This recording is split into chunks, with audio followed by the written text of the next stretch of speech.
ঘটনা হচ্ছে কয়েকদিন আগে। আমি নরমালি স্ক্রল করছিলাম। তারপর আমার হুট করে মনে পড়ল যে আমার একটা এয়ারপডস কিনা উচিত। ভাবলাম তাহলে একটা Apple-এরই একটা এয়ারপডস দেখি। তারপর আমি নরমালি স্ক্রল করতে আরম্ভ করলাম।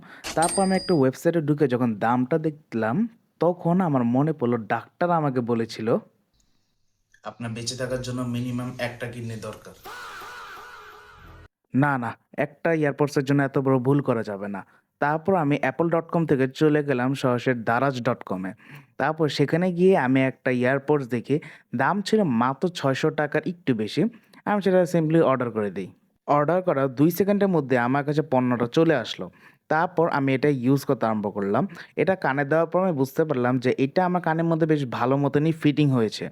আর এটা যখন সাউন্ড টেস্ট করতে আরম্ভ করলাম তখন বুঝলাম খুবই ডিসেন্ট একটা কোয়ালিটির এটা। আর এখানে বিভিন্ন কানের সাইজ অনুযায়ী বিভিন্ন রকমের টিপ দেওয়া। মোর ওভার আপনি যদি একটা ডিসেন্ট কোয়ালিটির সাউন্ড চান কিন্তু আপনার অ্যাপলেরই প্রোডাক্ট হতে হবে ভাব দেখানোর জন্য, তাহলে এটা আপনারা ইউজ করতেই পারেন। আর এরকম ইনফরমেটিভ আর টেক রিলেটেড ভিডিওস পাওয়ার জন্য ডক্টর গো ফর টেককে সাবস্ক্রাইব করুন।